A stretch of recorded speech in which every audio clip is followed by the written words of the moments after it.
Welcome to the Manders Mindset Podcast. Here you'll find both monologue and interviews of entrepreneurs, coaches, healers, and a variety of other people, where your host Amanda Russo will discuss her own mindset and perspective and her guest mindset and perspective on the world around us. Manders and her guests will help explain to you how shifting your mindset will shift your life.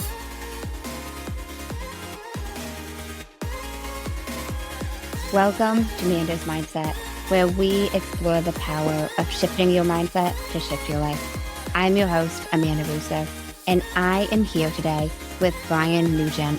And Brian is a former professional football player, a burnout and performance coach, and creator of the Reclaim Method. And we're going to discuss what that is.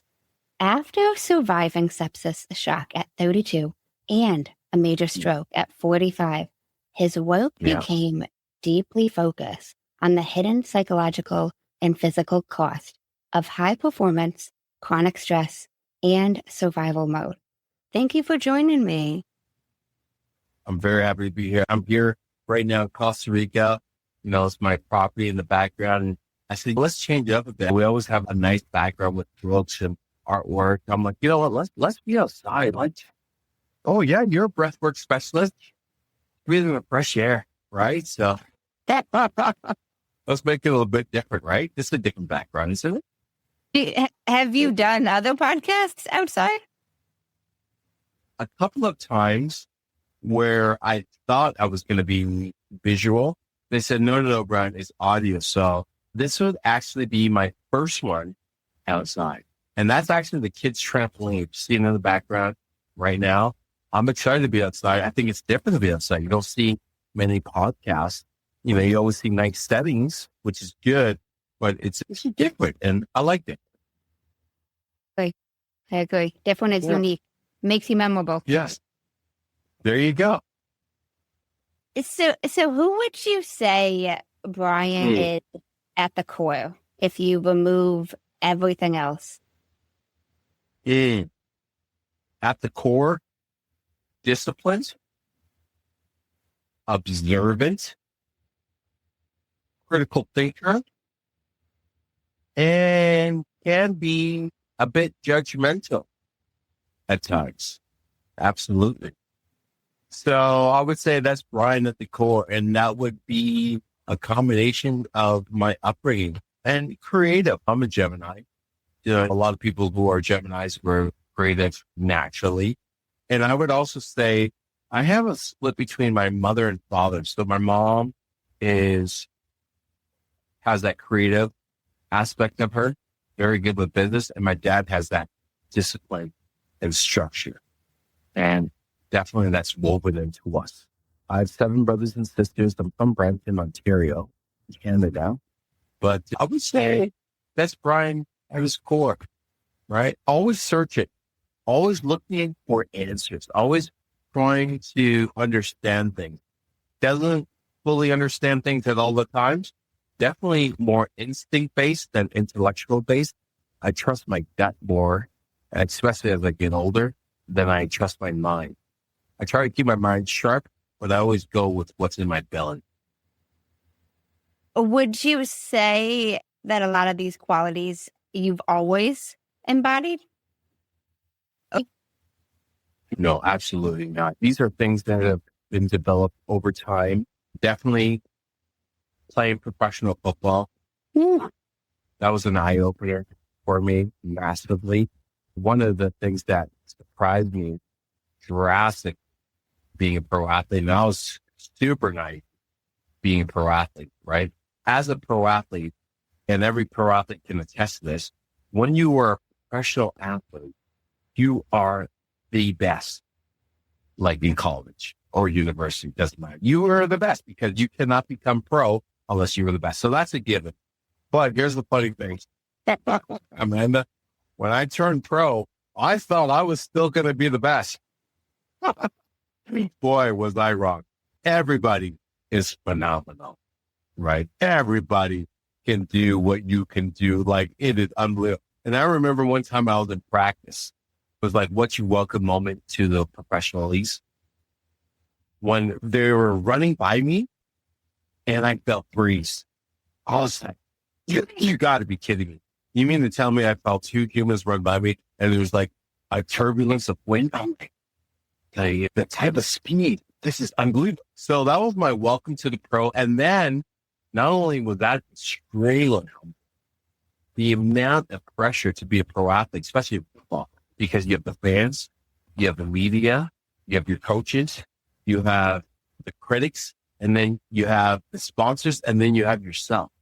And it's consistently, hey, can you do this? Hey, can you perform? Hey, can you do this? Hey, can you perform? And that every single day. So 2 years, I would say, I was like, can I really do this? Like there was a lot of, I don't want to say it, but there was a lot of doubt. But I kept telling myself, hey, they picked you for a reason. And this is kind of normal of what to go through these types of stresses. It kind of reminds me of having my firstborn kid. The first 2 years were super tough because I was like, you mean to tell me I have to protect this thing? You mean to tell me I have to take care of this?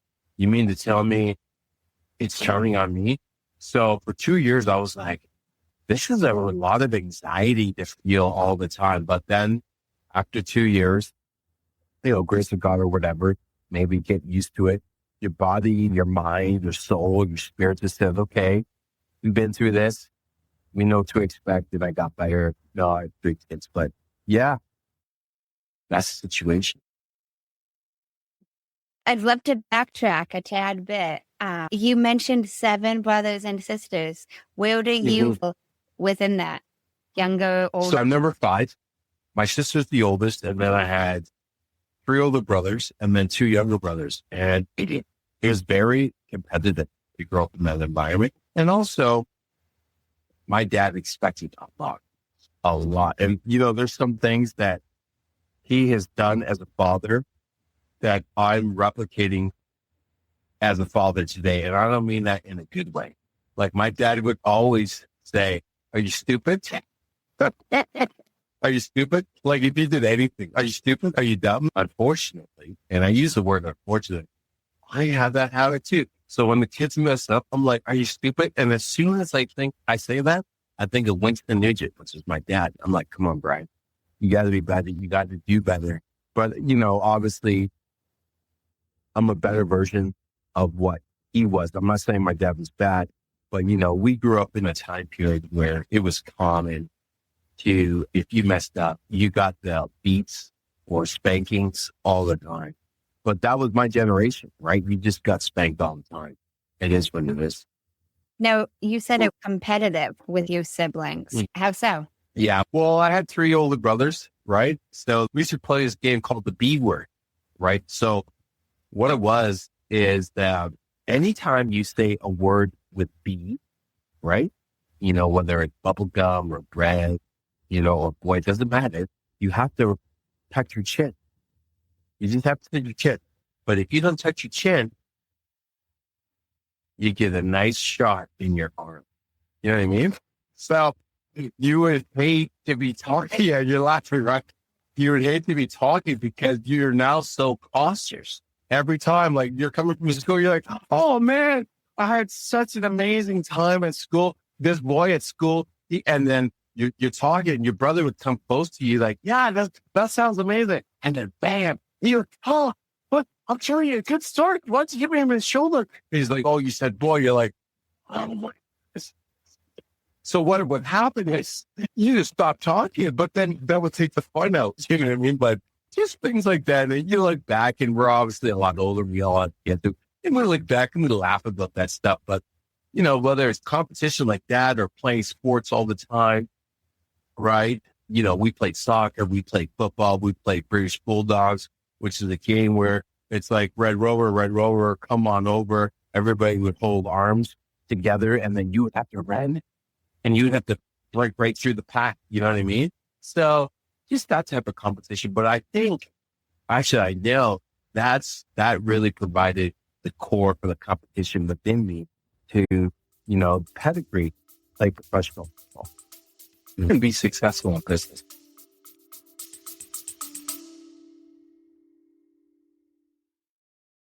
If you're loving these conversations, and want to dive even deeper into mindfulness and transformation, make sure you check out my other podcast, Breathwork Magic. It's all about the power of the breath to unlock your potential. I'd love to have you there. That makes sense. Now, were you good at school growing up? Middle school, high school? Just like my name, B for Brian, I was a B student. I wasn't a C student. I wasn't an A student. I was a B student. And if I tried to get an A, I had to work my butt off. I wasn't like Zenil and Hibito or Irene. These are people, you always remember Mark DeLuca. I don't know how but you always remember the smart ones. You know what I mean? Like I remember Zenil and Hibito. Hi, Zenil, if you're watching this. These were like super smart people. And then they have to try because school was easy. In the same way, sports was easy for me. School, I was a B student. And if I didn't try that hard, I would get C's. I rarely got D's, but I definitely wasn't an A. I got some A's, but I was definitely a guy, just like my name. So post high school, you went? I did. I went to York University, right? And I graduated with a BA in communications. That was back in the 90s. So I did go off to university because you can obviously get the university. And yeah, I started, believe it or not, I started with women's studies. That was my first major, right? And it was funny because when I remember I was a rookie and I was playing and I was catching touchdowns, right? But the commentator would always say, and guess what? He is studying women's studies. So that was like their tagline. But I ended up changing after my second year into communications. So, and that's what I did. Yeah. What made you go into women's studies at first? I don't know. It's so interesting, right? And I work predominantly, 99% of my clientele are females. It's been like that for decades. So I've always been observant with trying to understand people, yet alone women, right? As a male, I think it comes natural to me because I am a male, right? And I've done well in business and in sports. So to understand men from this perspective, that kind of comes natural, right? In that degree. But then when I want to understand women, I think that's where I wanted to get into women's studies and just understand their plight, their fight, and the things that they're going through on a consistent basis.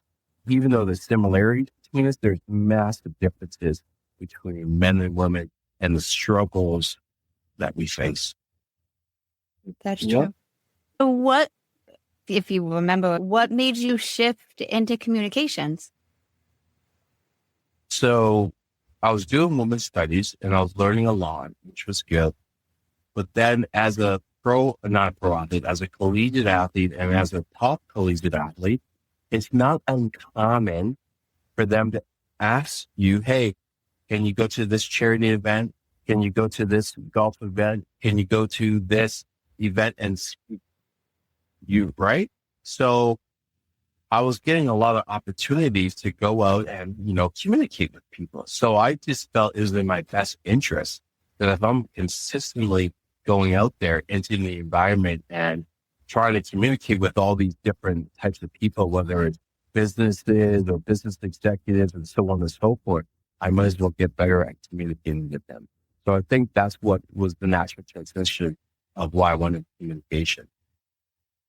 That makes sense. It's definitely universal. Yeah. So post college, you go pro right away?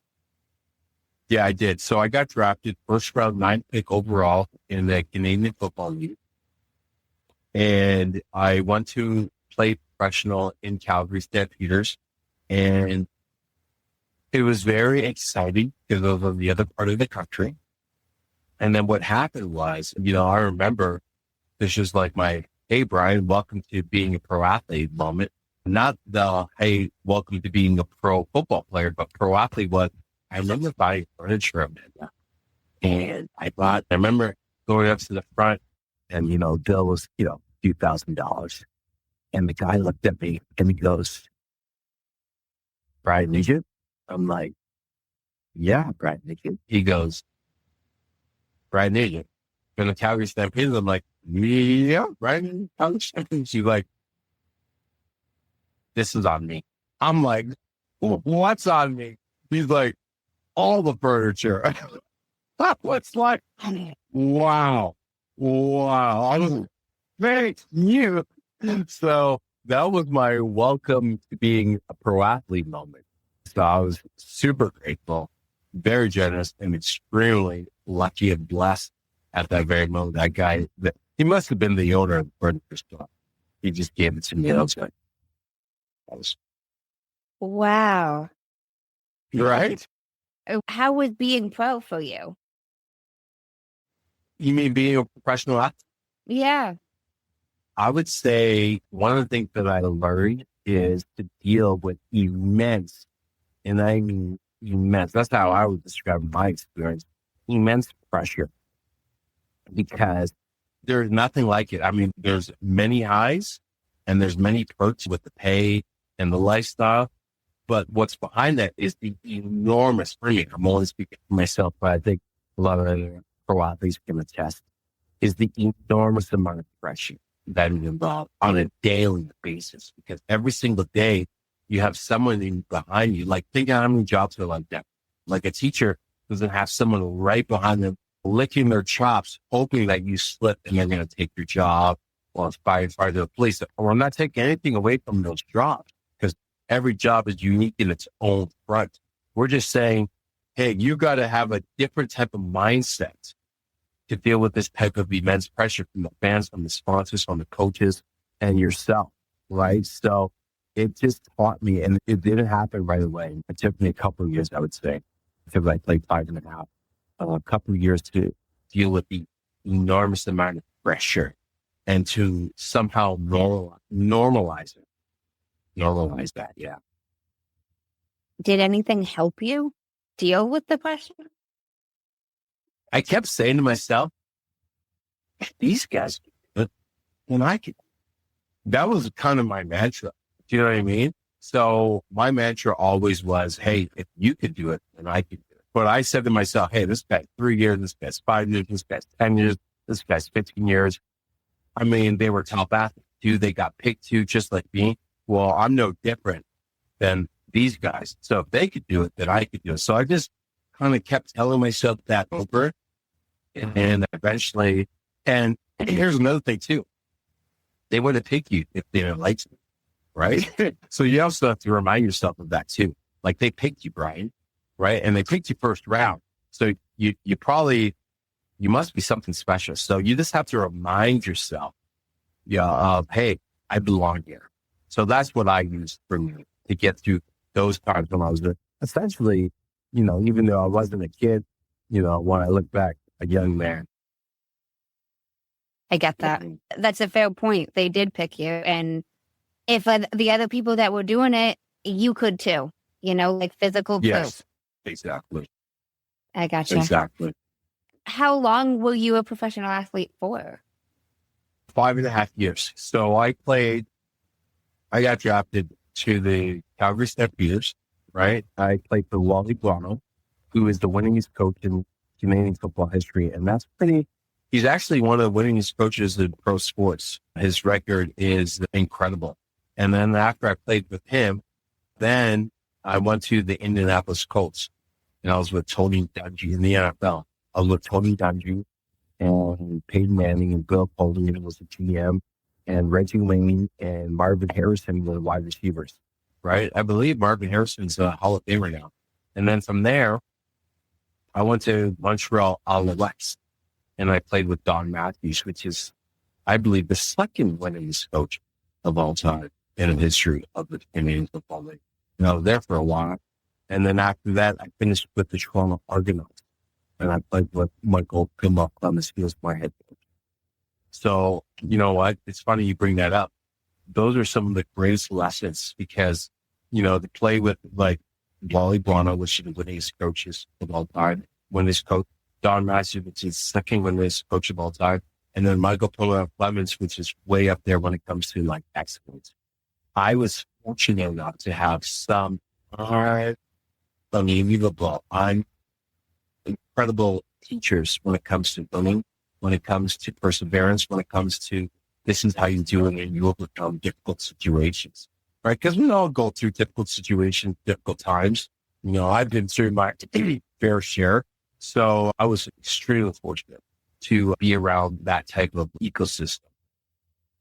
What would you say was one of the most memorable lessons you learned?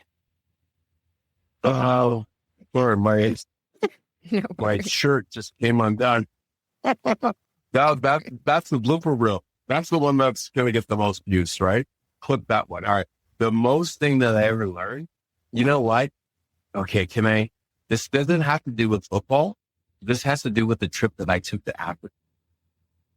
Okay.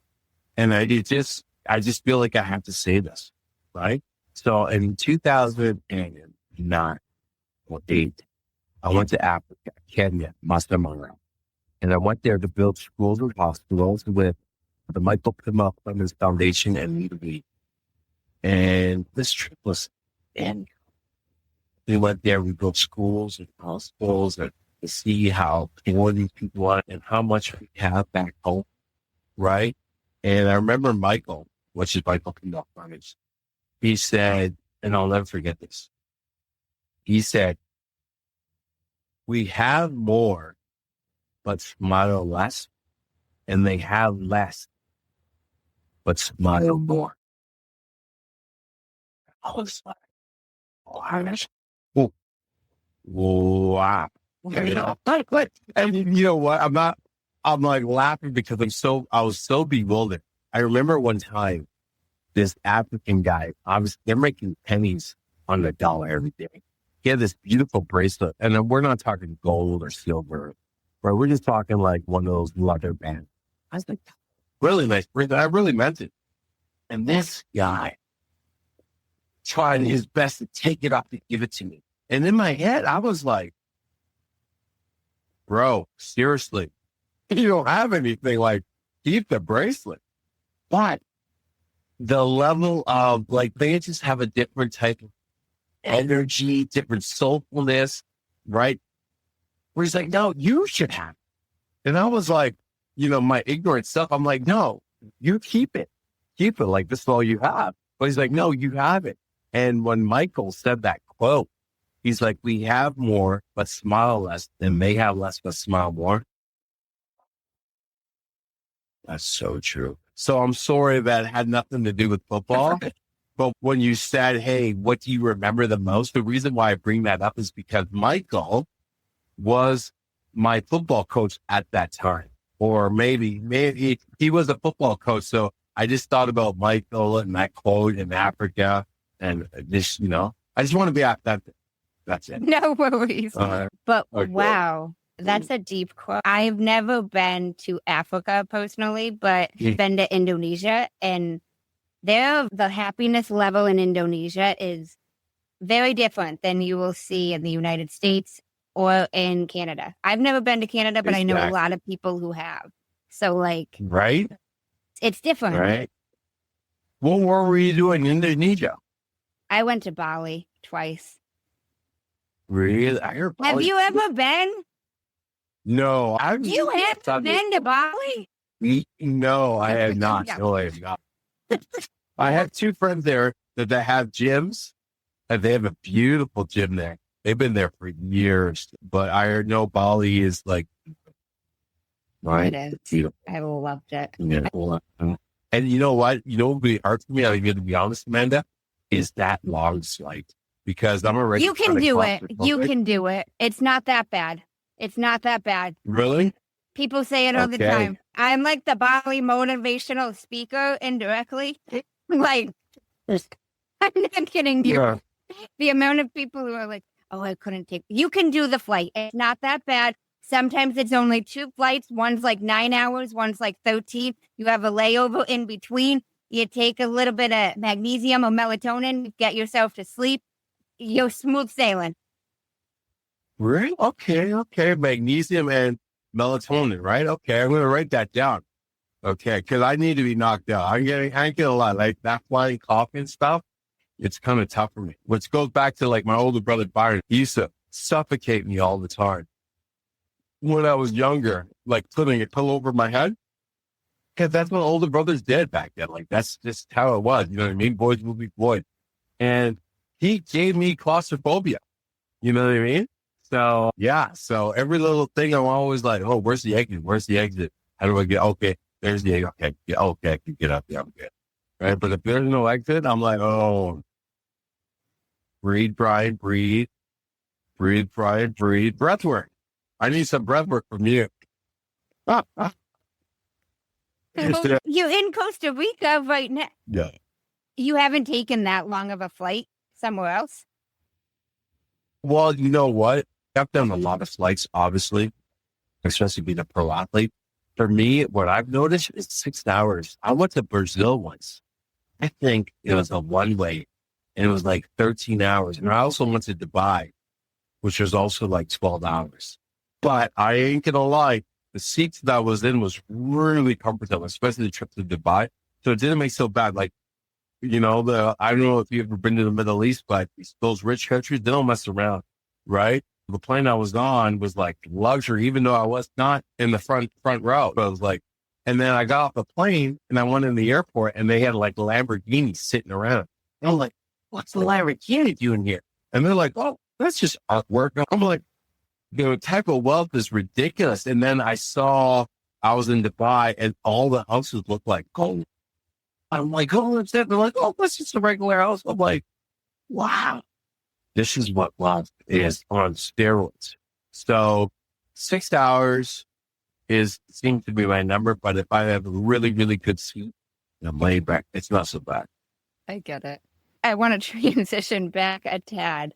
So 5.5 years of being a pro athlete, then what did life look like for you after that? You know what, Amanda? I don't know if it was depression back then, but boy, let me tell you, I went through a major identity crisis. Major.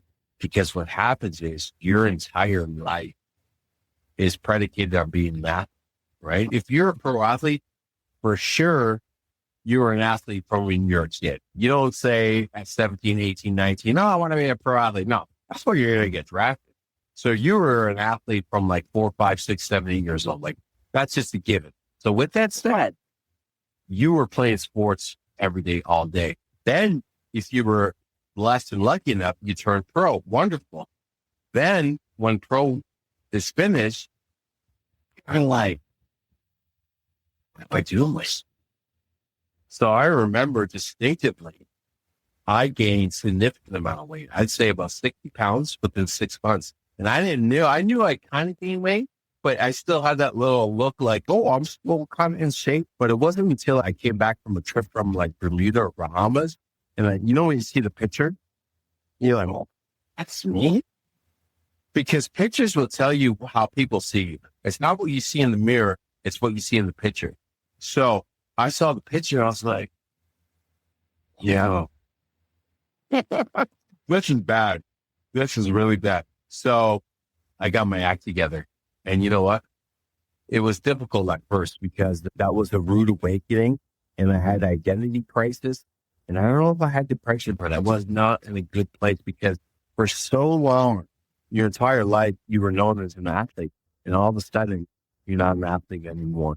And it's time to find something new. So that transition, and many athletes can attest to this. You don't have to be pro because you could be an NCAA athlete, right?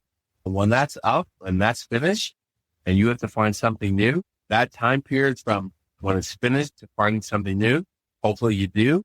And hopefully something is fulfilling. That can be for many incredibly. Makes a lot of sense. The identity shift. It's almost losing who you've known yourself to be. Massively. And as an athlete, I think it's even worse because think about this. You're kind of adored. Like, how many jobs are you adored? Think about the professions of like, we adore this person. It's either an actor or an athlete or an entertainer. Any other job, maybe you're a high specialist as a doctor, like adored, meaning like like every day. So all of a sudden, you don't get that as a police officer, as a firefighter, as a teacher. And those are incredible jobs, by the way, but you don't get that. So you have a level of like, I'm feeling pretty damn good about myself. So when that's gone, the fall from grace is even greater versus like, even if you had identities and other things, it's like as a pro athlete, I think it's even worse. And I'm not being biased because I played it, but like just break it down schematically every day. Everyone's asking for autographs. That's not a regular job. You don't go to your job and everyone's like, hundreds of people like, hey, man, they can't be autographed. Can't be autographed. So the fall from grace, I don't want to say fall from grace, but like when that's done and then you get into the real world, that gap is enormous. Now, you said you gained a lot of weight and you didn't notice till you saw it in a picture. Just because you saw it in this picture, what was it that made you make that shift to get your stuff together? I was embarrassed. I saw the picture and I'm like, are you serious? I'm like, you're going from like, I'm still in my 20s, right? And in your 20s, you're in your prime, right? I was a wide receiver. So every wide receiver, for the most part, is like ripped, looks amazing. You know what I mean? They just have a physique where it's like, oh my goodness. You know what I mean? So, and you've had that physique for years on end, right? And then all of a sudden, you're 60 pounds overweight. So you see this picture and you go to this like mental problem. You're like, you let yourself go, bro. Not only do you look bad, you're not disciplined, you're not focused. You don't have, I don't want to swear on your podcast, but you don't have your shit together. You know what I'm saying? This is terrible. Your fall from grace is significant. So it was a rude awakening. Not for me. It was a good awakening, but a rude awakening. As in like, hey, let's go. Let's get your shit together. That makes sense. Shame, embarrassment, whatever you want to call it, will often make us get our shit together. It will. More so, whatever word you want to use, but it's more often that. I'm glad you brought that up because this is human behavior. 90% of the time, we're more motivated with negative connotations, as in like just shame, embarrassment, guilt, whatever it is. But we'll call it negative than praise. So let's just say someone says, hell, you look amazing. You're great. But you don't look amazing. You're not great. That's not going to get you going. But if you're walking somewhere and a stranger that doesn't even know you, and you sit down on the airplane seat and they're like, this is so cool. That will be far more motivating than your 5 friends telling you, you got this. I believe in you. You know what? I think you'll make. Does that make sense? So unfortunately, the human brain and who we are as people, we're far more motivated when negativity is involved than with positivity. Another example of that is, let's just say you go to a restaurant. Okay. And the restaurant's amazing. Now, generally speaking, you should let it good review if it's amazing, right? But a lot of people are like, you know what? We just expect it. But if the restaurant is bad, okay. If the food is bad, if the ambiance is bad, right? If the service is really bad, well, guess what? People can't wait to get on their phones, even while they're getting their food order, to write a bad review. So unfortunately, the studies and the stats will show that we're far more motivated with negativity than positive. It's true. You got your shit together after that shame. And so what'd you start doing? Did you start what was that like? Well, so I started going back to the gym. Obviously I wasn't training like I was a pro athlete again, because to be a pro athlete and train at that level is insane, right? So I was just training like a regular person. And then I essentially I was eating a lot of Chinese food. I remember late at night, and I was still young. I was like 27 or so. I'd go with my friends to the nightclub and we would eat late at night at this Chinese restaurant. Cause Chinese stores are always open, right? And I used to have red chicken. Oh, it was so yummy, right? that was like, I was like, hey, I got to clean this diet up. And then also back then in Canada, this is true story. This is when Red Bull came out too. Red Bull in Canada, not the States, in Canada. Red Bull kind of came out in early 2000 in Canada, right? And I was drinking Red Bull like it was water. Like Red Bull. I was having like 25 a day. 25? And yeah, viewers are gonna be like, who is this guy? This guy's crazy, right? But exactly, right? So yeah, I was having like 20 or 25 a day. And then what happened was, this is a true story. I remember opening my condo door, just opening the door, putting my hand on the door and opening it. And I remember twisting the ligaments in my wrist from opening the door. I was like, you gotta be kidding me. This is kind of like bone cancer. People who are familiar with bone cancer, I had a client once, she was folding her sheets and she, you know what I mean? And she broke her shoulder bone. But she went to the doctor and they're like, yeah, bone cancer, right? So I didn't have bone cancer, but if I'm turning the door handle and my wrist and I pull it, I'm like, something is terribly wrong. So I realized it was the Red Bull. It was me eating later. I'm like, this got to stop. This got to change. And, I just kind of looked in the mirror. I'm like, this got to stop. This got to change. I had that discipline in me, but I wasn't using it because here's another thing that happened. I'm so glad you're bringing this up, Amanda. Watch this. This is actually true. Because I retired, right? Because I retired, my brain thought I was still a pro athlete in the sense that I can still eat what I want, drink what I want, and get away with it, but I wasn't nearly burning as many calories. So when I was a pro athlete and I was a wide receiver, and those that know the wide receiver, like you're essentially a professional sprinter.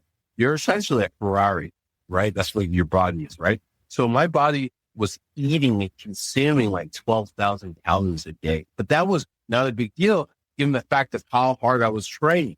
Okay. If you're a high level athlete at that type of pedigree or coach, you would understand, okay, 12,000 sounds absurd, but yeah, that makes sense. So now what happened was I retired, but guess what? I was still eating like I was still a professional athlete, right? But I wasn't. So my brain was like, yeah, I got you. Don't worry. This is all good. But it wasn't all good. And it wasn't until I saw the picture that I realized, this is bad. So after the picture, it helped you shift that. You started going to the gym, changing what you were consuming. Yeah, exactly. And then massively reducing my calorie intake, which took some time, took about 4 or 5 months, because you got to remember, for years, I was consuming like 8 to 12,000 calories. You don't go from 8 to 12,000 calories to like 4,000 overnight. It doesn't happen, right? It takes for me, it took me quite a bit of time. It took me like 4 to 5 months before I really brought it down, right? Where my body could consume the appropriate calories based on my energy expenditure per day, right? So you do that about 4 or 5 months and it shifted things for you. Yeah, it took some time because I was still battling with the fact that, hey, identity crisis. I was still battling with, oh my God, I gained like 60 pounds, right? And I was still battling with, what do I do with myself now that I'm not an athlete anymore, right? So there's a lot going on. And I know for people who played professional sports or who have something similar, this is not an unusual situation. But no one tells you about this. No one says, hey, by the way, this is what's going to happen most likely. Now, it doesn't happen to all of us, but it happens to many of us. After you get your shit together from that situation, was that around when you launched the business, when you started getting into that? Okay, so my business, it's interesting how I got into it. So I coach high-achieving women and helping them with burnout, right? But that's not how I started. I actually started as a personal trainer for fitness. So what happened was during my university years, I got certified as a trainer because it's not unusual, okay, that if you play a sport, especially like football, basketball, volleyball, soccer at a high level, it's not unusual to people to come to you and say, hey, can you train me? Because you're already a high performance athlete. They would actually rather have you than someone who's a certified trainer because they're like, hey, you went through it all. I kind of look at it like, the equivalent of somebody who is a multimillionaire in business, but never went to business. But then there's the professor who has all the analytics on business, but never ran a business in his life. Which one do you want to pick? So a lot of people will pick, the business guy who made millions of dollars and he didn't finish high school because he understands it all. So it's not uncommon for people to look at you and say, hey, can you train me? So I ended up getting certified. And then what I discovered was that the majority of clients that would come to me, women, were high-powered executive women. I mean, statistically, anybody who's a bona fide, consistent trainer, they would comfortably say, especially if they've been in the game over 10 years, most people that get personal training are women, well over 70%. So I ended up training a lot of women. And in those sessions, training those women, it's not uncommon. You're kind of like a hairdresser where they're like, oh, this is what's going on at work, or this is the difficulty I'm having with this person, that person, and so on and so forth. And I would naturally rebuttal. But when I would rebuttal, I would give really good advice. So the women were like, hey, that was really good. Thank you. I say something, they're like, wow, that was really profound. I'm like, yeah, thanks, right? And we would go on. But I was hearing that over and over and over again. Okay. So then what happened was, I was like, you know what? Maybe I should get some training for this. So I ended up getting my master's in neuro-linguistic programming, master's in hypnotherapy, master's in coaching, master's in certified wellness specialist. So I ended up training myself in these situations so I could even be better, even though I was still doing personal training. And then I opened up my own coaching practice. So I simultaneously had a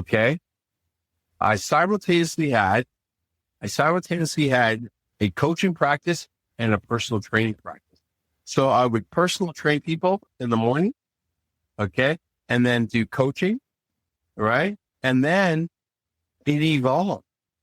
So that's how I got into it, and then eventually it became the predominant, because I was like, well, I like both. I like training people physically, but I like the mental side of things. You know what I mean? Going to my office in Toronto and sitting down and having my legs crossed and let Susie tell me what's going on, and then helping Susie with her problems.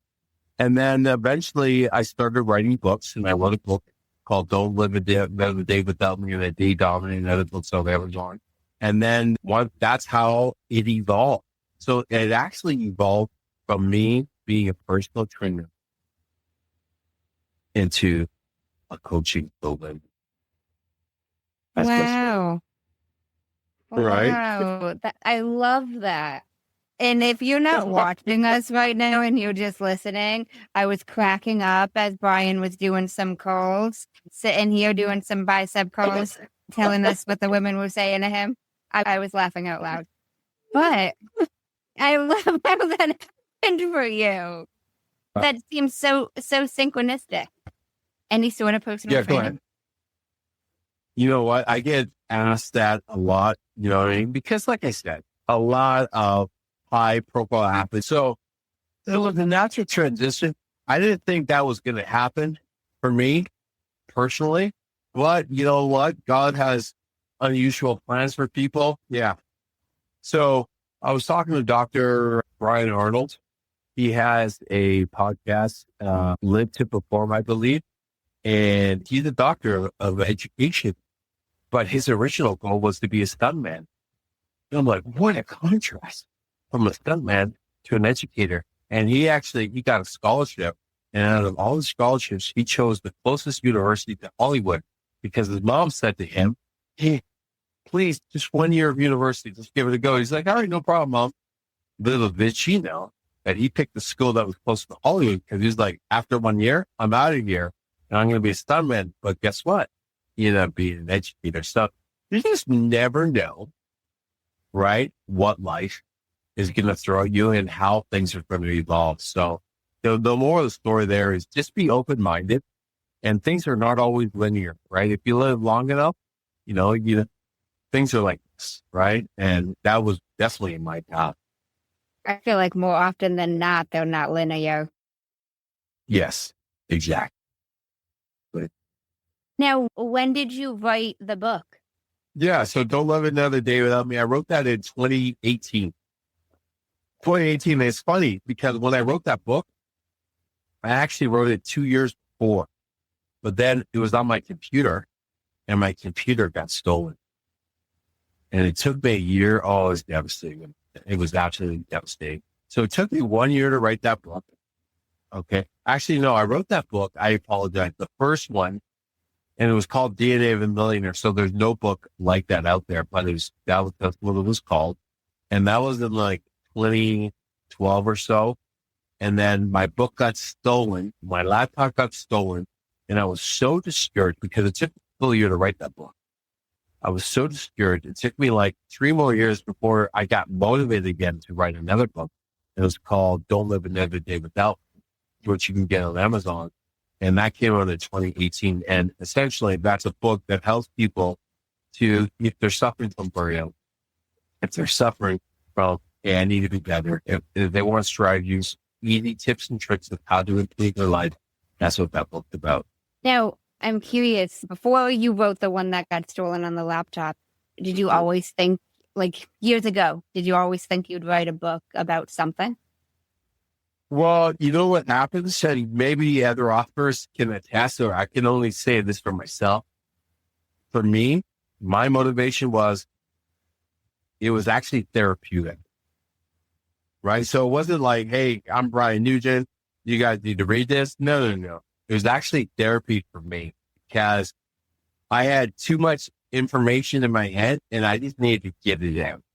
Right? I just needed to get it out, right? So I got it out. It was very therapeutic, and people have read it and they liked it a lot. That was my own selfish, whatever you want to call it. But that was my motivation with writing. Like, it was like, I have information to share. I need to get it out. I don't care anybody reads it. I hope somebody reads it, but let me put this on paper and hope for the best. But it wasn't like, my motivation definitely wasn't like, okay, book sales. Okay, this is going to lead to speaking opportunities. Yes, that did happen, but that wasn't my incentive. It was to release. You know what I mean? Yeah. Did that help you release? Yes, it did. We're talking about the same thing here. Yes, it did help me release, and I felt a lot better. And, I think book writing, it's one of the hardest things for me to do, but it's also the most rewarding, right? So that's how I would describe it for myself. One of the hardest things to do, but also the most rewarding things to accomplish, right? Because for those authors that are out there, we're not talking academia where you have institutions and funnels to help you get your book out there. Talking about everybody else. Writing the book is one part. Getting it out is another part to get it out there, because there's a lot of things that you don't realize. When you're done your first book, if you didn't do your homework, you're like, oh, I'm done. Let's publish this. Now, it's probably easier today, but it wasn't that easy because there's so much like, what's the book size? What's the binding? What font are you going to use? Is there any graphics? What's the front cover? What's the back cover? Whoa, what's going on here? So, but yeah, I got it out and I'm very happy with that. That's actually one of my great achievements of life. I think I have that greater than playing pro sports, believe it or not, just because it was so hard. It was so hard. Yeah. And you said it took you a year to do it. That helped you write the book? A lot of reading. There's already, a ton of books in my field that are out there. So, and I've read, a lot of them. So that helped. And I would quote them or I'd paraphrase them. So that helped. I would talk to a lot of people, right? I did a lot of interviews because I wanted to make sure that the book, and when people read it, they're like, oh, this is hit home. This is real, right? So I did a lot of interviews of what are your thoughts? What are you feeling? What are you thinking, right? Because I think one of the things that, we have to be mindful of is if you're too smart, you're too rigid, because really smart people are too rigid in their thinking, right? So this kind of comes from Chris Voss, the FBI negotiator. He talks about it too. It's like, hey, everybody sees the world different and you can't make any assumptions. And even though our brains naturally want to find truth in stuff, it's not finding out what's the facts. It's about finding out what is true based on our beliefs, because that will make us rest easy or more relaxed, right?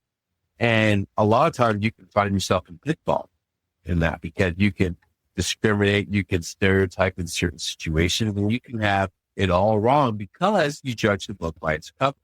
So I knew that could be easily a bias with me. So I always try to interact with people and understand people that are completely different than me. And how do you see this? How I see it. How do you see it? And then you would hear and see and feel different things from them. You're like, I never saw it like that. But that's why you have to be very careful with, where if you're too smart, you can be too rigid. You have to be able to have capacity to let things go and be extremely open-minded. And that's difficult for a lot of people. That makes a lot of sense. Speaking of letting things go, I want to I'm curious in terms of the book and all of this, when it was that you survived sepsis. Okay, so septic shock, I was 32 and I just finished a workout at the gym and I was feeling pretty good about myself and the workout. And I was having lentil soup and I was standing and I remember I got one. So it felt like a sledgehammer. Somebody just took it and hit my stomach. And at first, I didn't think much of it. And, let's give some context here. I played pro football. So my tolerance for pain was very high. I already had 21 dislocated shoulder, level 3 concussion, torn pectoral muscle, broken ribs, torn MCL, ACL. So pain was extremely high. And that was an internal pain that I had no idea what was going on. So I didn't think much of it. Now, the next day, I weighed myself in because I always weigh myself. And I lost 8 pounds. 8 pounds. That's it. So I walked around the day but I was in a lot of pain. And I went to doctor and the doctor said, get some ginger ale, some Xanax. Now I remember walking across the street and my friend, said, hey, Brian, and I'm black, by the way. He goes, you look green. I'm like, this is bad. I go, if a white guy told a black guy, he looks green, he said, so I ended up taking the Xanax and ginger ale because I thought, okay, dude, right? But I was in severe. And the next day, right, I woke up and weighed myself in and I was down 15 pounds. I was down 23 pounds in 36 hours. I was like, okay, Brian, you don't need to go to med school to know that there's something wrong, right? So I went to my friend now, who was a doctor, a really top doctor, Dr. Randy Moses. And I remember getting a ride there because I couldn't drive. There was so much pain. And I remember getting to his office and I was so sick and so weak that when I walked in, they immediately said, there's like 50 people. They looked at me and they're like, He's next. They didn't care how sick they were. They just knew that this guy, I don't know what's wrong with him, but he can go. Right? Forget about my broken arm. Forget about my stomach. He can go. So I went into his office and I laid down and he took his hands and he pressed down on my stomach. I didn't feel anything. But when he let go, I screamed so loud. You probably heard me in Boston when I screamed. And he said, Brian, you need to go to the hospital right now. And I was like, Rami, I'm like, come on. Like, give me some pills. Like, no, he goes, no, this is serious. I'm like, okay. I went to the hospital and I did MRI, CT scan, blood work, stool, matter, the whole 9 yards. And the doctor came back. And this guy's a good looking guy. He looked like James Bond, actually. And he goes, Brian, do you want the bad news or the really bad news? Like, I go, and keep in mind, Amanda, I'm on the way out here. As in, like, you can feel you don't need to go to death school to know you're dying. Like, your voice is down, right? You're weak, you can't move, you got the shit, you're done. What's that? And he's like, well, Brian, the bad news is you have a hole in your colon. Okay? I'm like, and he goes, you have septic shock. And he goes, and the really bad news is you have peritonitis. And I was like, he goes, you know what peritonitis is? He goes, well, none of this is good, but pretty much you have a lethal infection and your whole body's shutting down. And he goes, we got to go in. So let's get you into surgery. So they brought me in the surgery room. 3 doctors run into the room and they assessed me. And the one guy puts his fingers up my butt. That's not me. I never saw it. But anyways, he goes, Brian, we're going in. And I said, I'm 32, keep in mind, I'm in a pretty piece of shape at the time. I go, what am I options? He goes, what do you want? I go, what? I'm shits. Yeah. They all started laughing. Believe it or not, even when you're dying, doctors laugh, right? Yeah. They go, death is your option. They said that? Laughing, right? They said that? Oh my God. Yeah. So they said that. And actually, we all started laughing because I knew that was my option because I knew I was on my way up. So he goes, I'll tell you what, Brian. He goes, you're 32, you're in pretty good shape. You're a young guy. Let me run upstairs, talk to the chief of the abdominal surgery, come back down, tell me if we're going there. I said, let's go. So he ran upstairs, came back down. He goes, I tell you what. Chief said, if not in 30 minutes, your white blood cell count doesn't go down, we're going in. And I didn't want him to go in because here's the thing. Abdominal surgery is very invasive surgery. So they had to cut me down the middle. They had to cut me over here for an endoscopic bag, which is I had to pee at it for like who knows how long, indefinite amount. And then cut me over here where my sigmoid colon was, which is like cut out the bad part and then reattach it together. And then the middle cut was, let's pull all the colon and let's just see if there's anything else. And I keloid. Keloid is, for Black people or dark-skinned people, we get those big welts. You ever seen those slavery videos where like they have like on Black people, like those big welts of deep cuts, right? So I get those on my body if I have deep cuts. So I was like, hairless like that. You know what I mean? Because I knew there's no way I'm going to have my shirt off ever again. It was impossible, right?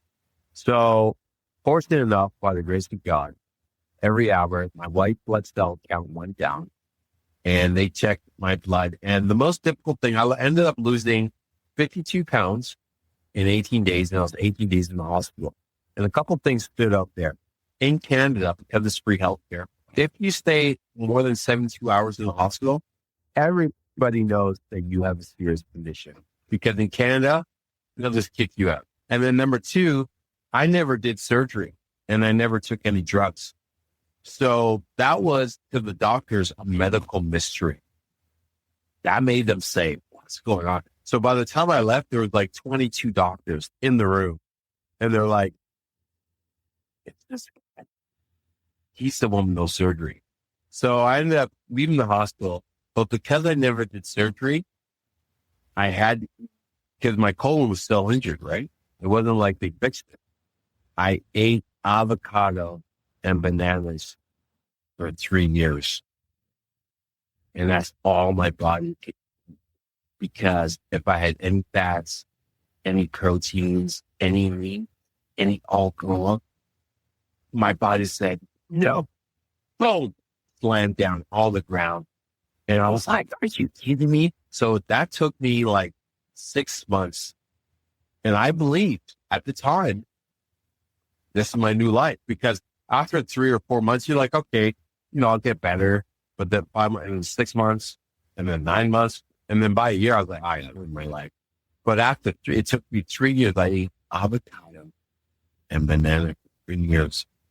That is wild. And you don't have any idea how you survived it without it. Grace of God, right? God is obviously more powerful than all of us combined. So, I mean, if he wanted you, he would have taken you. So that's how I look at it, right?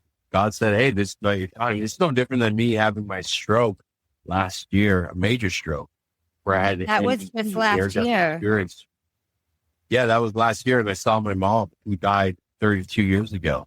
And my mom, this is a near-death experience. And, NDEs are out there. People know about that. But I saw my mom.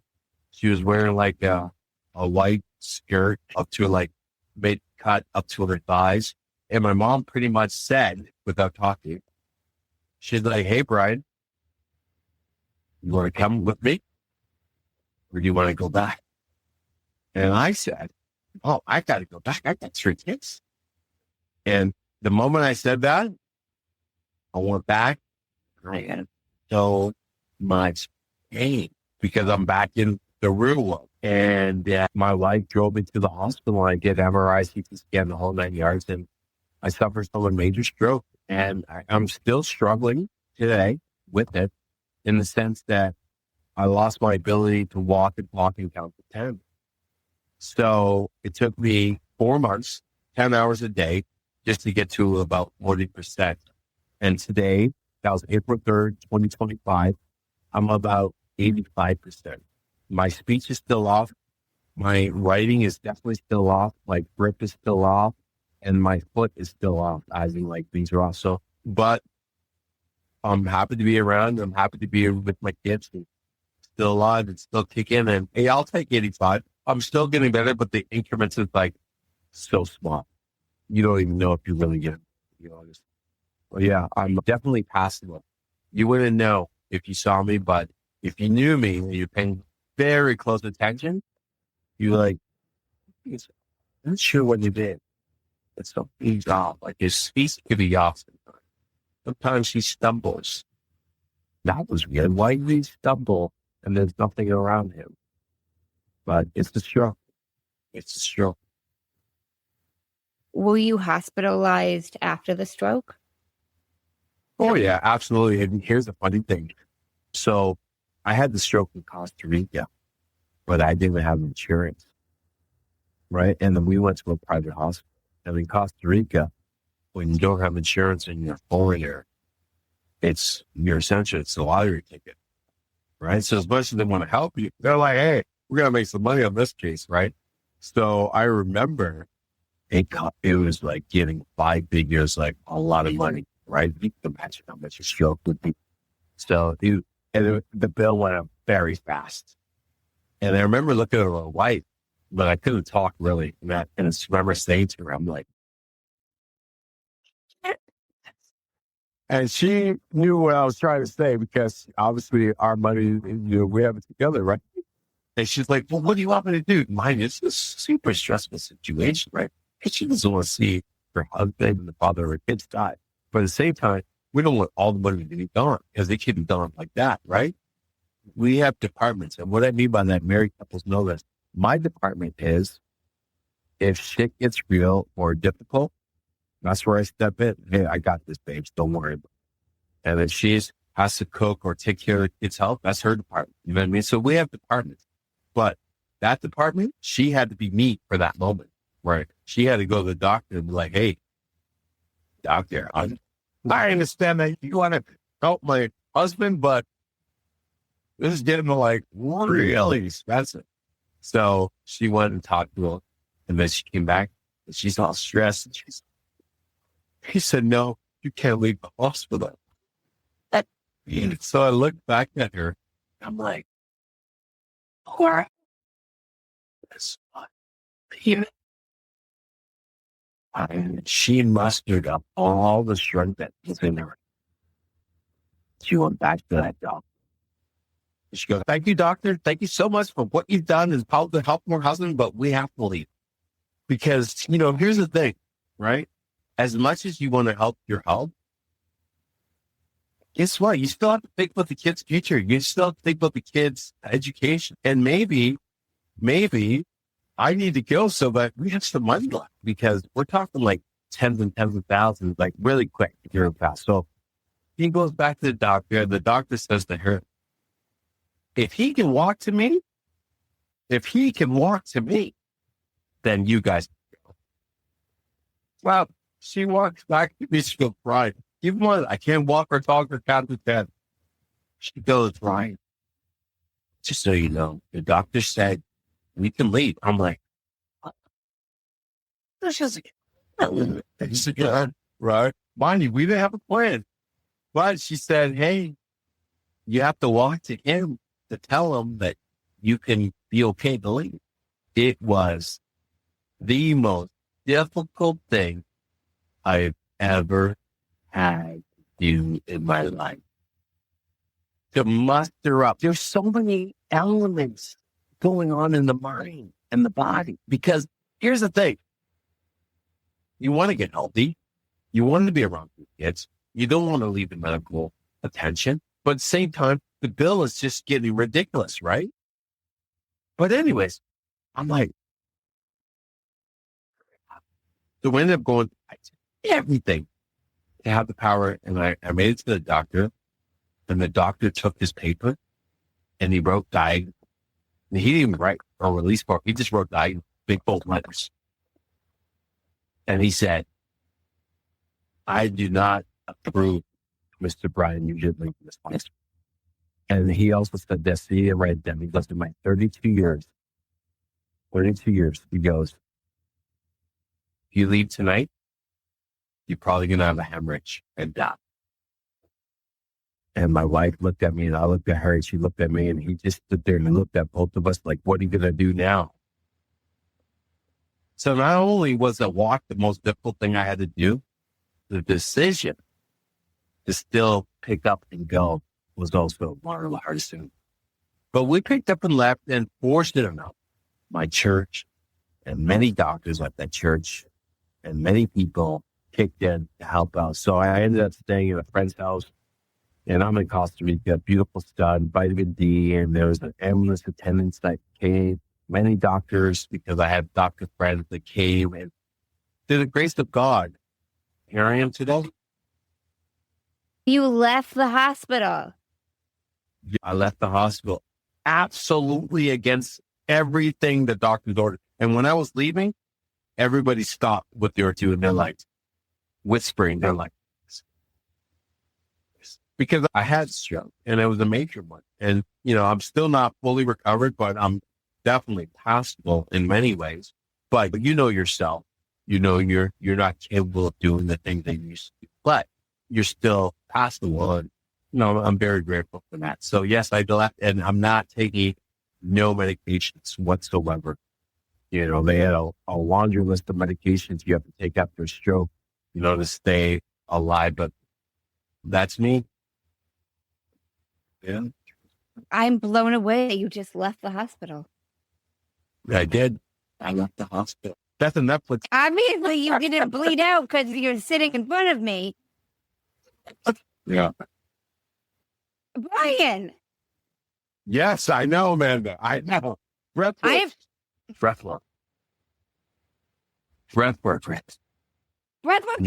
you, Brian. Honestly, what saved me? I mean, obviously it's God. But what did I do to get where I am today? I did 10 hours of rehab, 7 days a week for 4 months to get to 40%. So what did that rehab look like? Everything for stroke survivors or stroke people who know you don't get anything back unless you actually do it thousands of times. So it's not like a baby where it's like a baby will eventually evolve and get better. It's like a stroke will take everything from you. And then if you don't do those movements, it's gone. And you have to do a lot of brain and talk to the muscle. So like my walking arm, like when I walked, my arm was all over the place. So I had to tell my arm, hey, when you walk, it should only go this. You know what I mean? Writing, I had to walk forward, backwards, sideways. I had to get up, get down, and everything. Like if I was writing on paper, okay, fine. But if I had to write on a chalkboard, I had to learn that too. If I had to write on a different type of paper, I had to learn.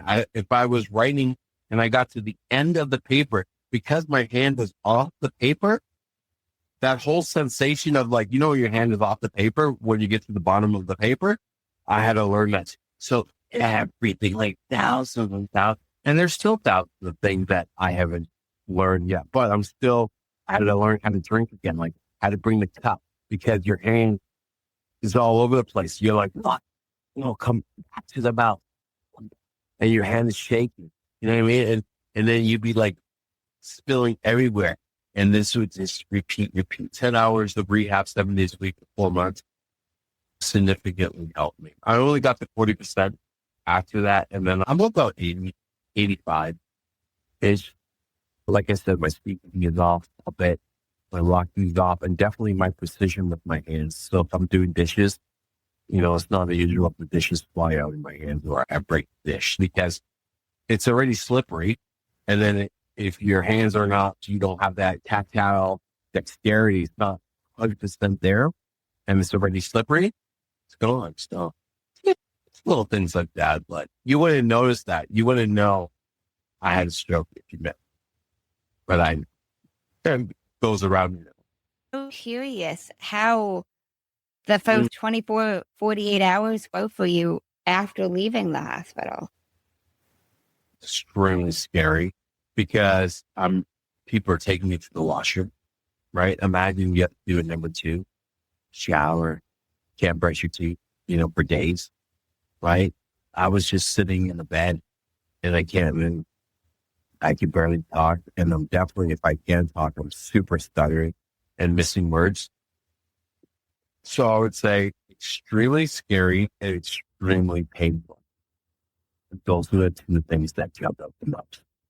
Extreme pain and extreme fear because you don't know if you're going to have the stroke again. Because if you know something in a stroke, the likelihood of having a second one, within the first 30 days is like 90%. And then 60% after 60 days, and then it goes down over time.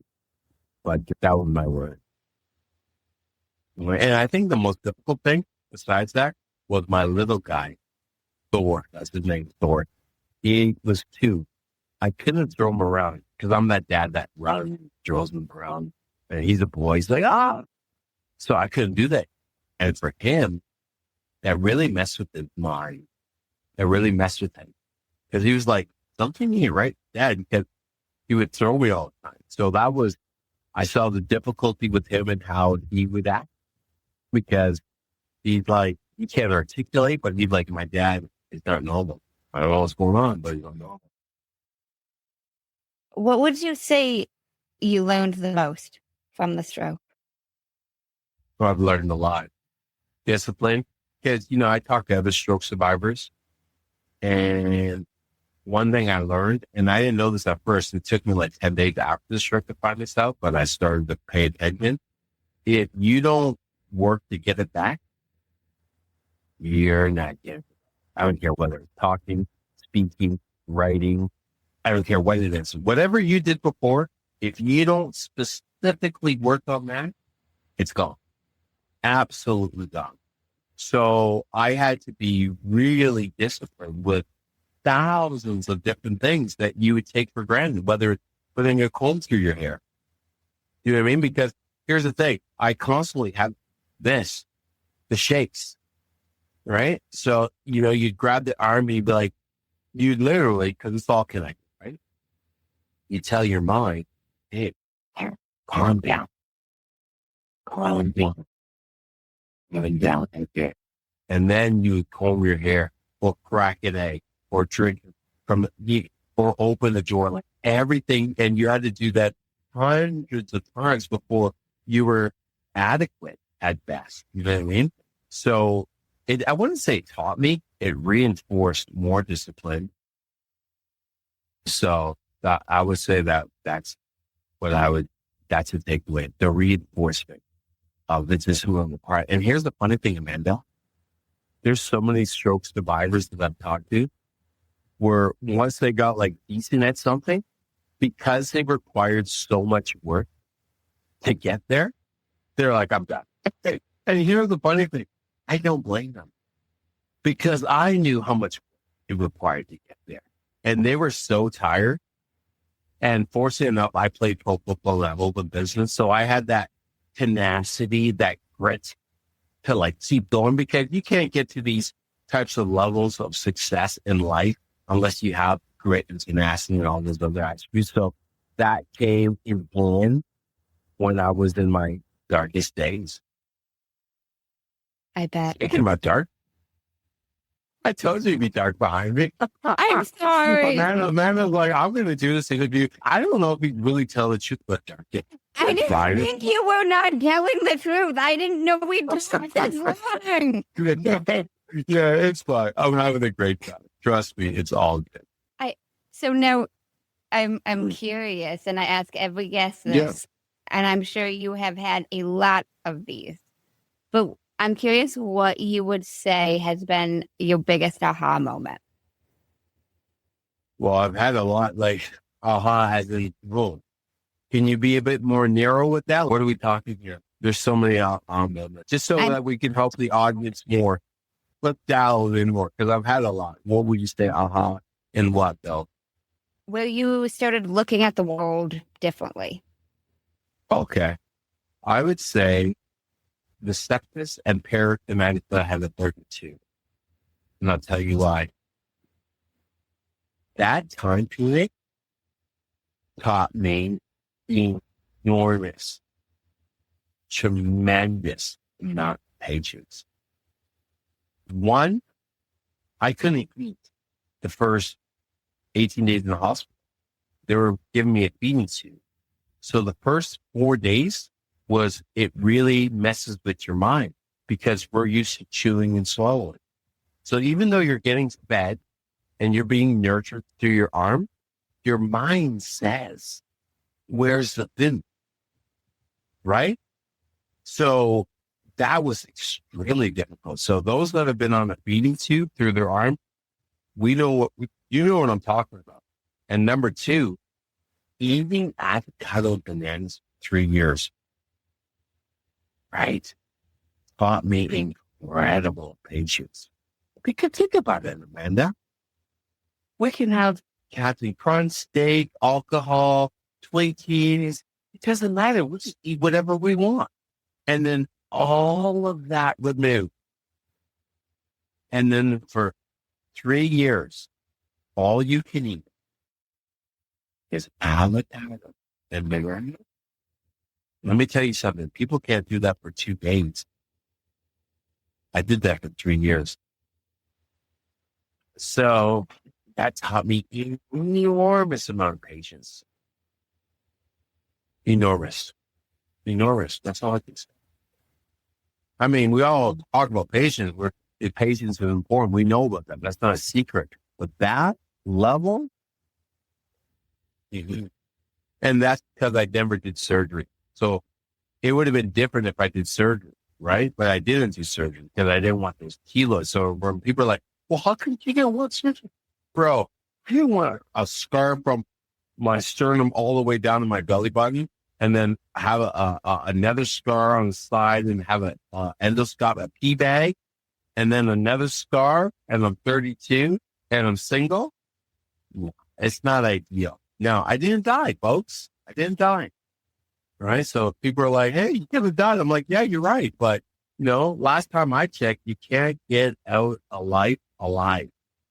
Can't get out of life alive. So, that's it. You can't get out of life alive. None of us will. No. You can't. So since we know that's the case, and I know that's the case, and I actually believe that, I might as well die on my terms than someone else's terms. Right? I'm not a big risk taker, but I'll take my chances. That's a good way to hook by me. I'm not a big risk taker, but I will take my chances. So I don't go out there and do reckless stuff on a daily basis. That's not me. I got 3 kids in the life. I want to be around. But there are times like my stroke, I took the chance. I get that. I respect that. Dying on your own terms. I respect that. I really enjoyed this, Brian. Good. I enjoyed it too. We probably went longer than you were thinking, but Honestly, I don't look at the time and be like, oh my goodness. No. At the end of the day, what I want is the audience to look back and say, hey, there are some things that I can apply to my life. I want them to continue to listen to your podcast because you continue to bring value. Or, they can contact me and I can help them, transition with difficult aspects of their life, So at the end of the day, it's fine. This is not anything bad. I think this is all good. And at the end of the day, you're contributing good frequency and vibration to the universe. And I'm doing the same. It's all positive. I completely agree. You're right. Have you heard of a man named Jay Shetty? Oh, absolutely. I know. I mean, I don't know, but I know exactly who he is. I'm just making sure. Yeah. I'm a big fan. So he's got a podcast called On Purpose, ends it with 2 segments, and I borrowed those 2 segments. And I borrowed these segments, and we end Mander's Mindset with them. Segment is the many sides to us. 5 questions, and they need to be answered in 1 word each. What is 1 word someone who was meeting you for the first time would use to describe you as? Focused. What is 1 word someone who knows you extremely well would use to describe you as? Driven. What is 1 word you'd use to describe yourself? Observant. What is 1 word that if someone didn't like you or agree with your mindset would use to describe you as? Too much. That's 2 words. What? You know what? Actually, intense. Intense. You found 1 word. Got it. Yeah, I found 1 word. And that's the word they use. That's actually the word. Because I've heard it. They're like, oh, man, he's intense. Yeah, so intense. What is 1 word you're trying to embody right now? Fulfillment. I like that. Second segment is the final 5, and these can be answered in a sentence. What is the best advice you've heard or received? The same one that we talked about earlier. We have more but smile less than we have less but smile more. Meaning, man, be happy with what you got. Why would you say that's the best? For me, it teaches you gratitude. It teaches you, hey, you know what? You're not better than anybody else. Be grateful for what you have. Give back. Like it embodies all of that. You know what I mean? Whatever is in front of you, be happy with what you have in front of you right now. Because a lot of people will trade places for where you are right now. And that's the problem with a lot of us, where we're always thinking, hey, I want this and that. That's not a crime. But that's trading a place, because obviously there's somebody else there who was there. But watch this. There's somebody else who would also trade a place, be exactly where you are right now. I completely agree. What is the worst advice you've heard or received? That's the worst. When I hear it doesn't matter.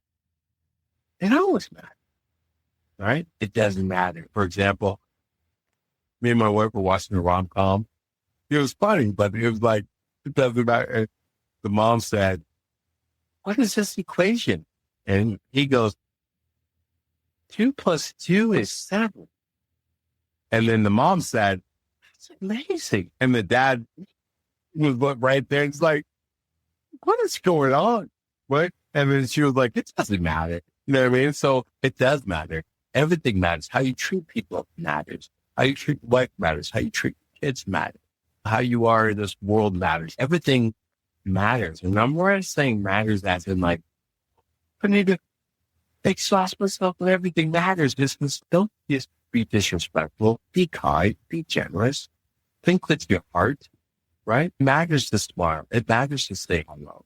It matters to make a difference in the world every single day. It matters. I agree. What is something you used to value that you no longer value? Stuff, right? You know, being a pro athlete, you make a lot of money. Motorcycles, cars, those are nice. Material things. So yeah, I used to value, I like material stuff, right? When I was younger, but I'm almost 50 now. I used to value material things and I don't value those things anymore. If you could describe what you would want your legacy to be, as if someone was reading it, what would you want it to say? This guy cared about people and he always wanted to give back in some capacity, right? Giving back. That would be it. Give back. If you could create one law in the world that everyone had to follow, what would it be? And I want to know why. I would think it'd be, the law would be to give back, right?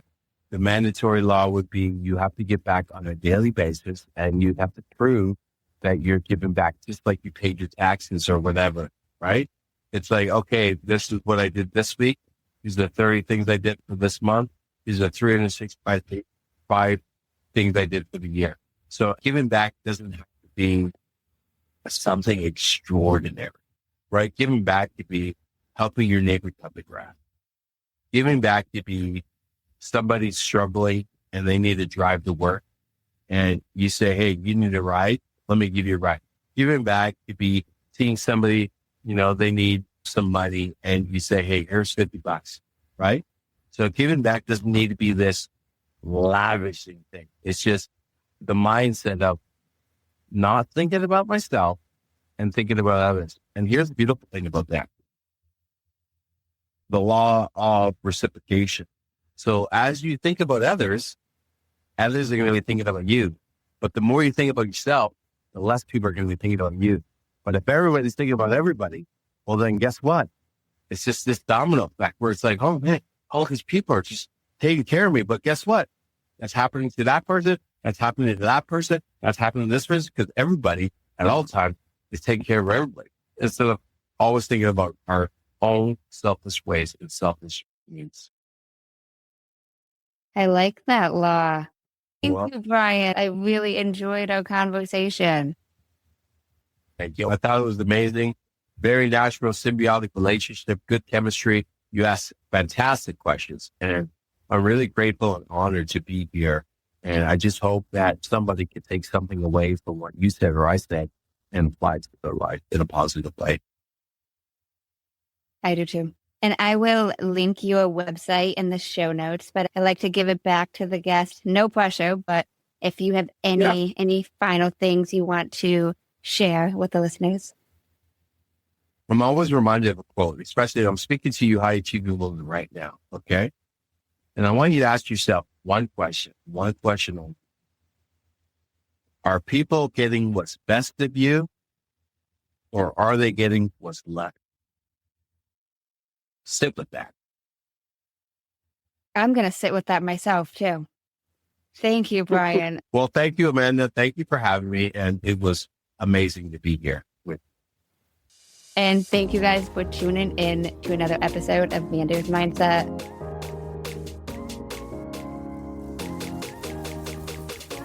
In case no one told you today, I'm proud of you. I'm rooting for you. And you got this.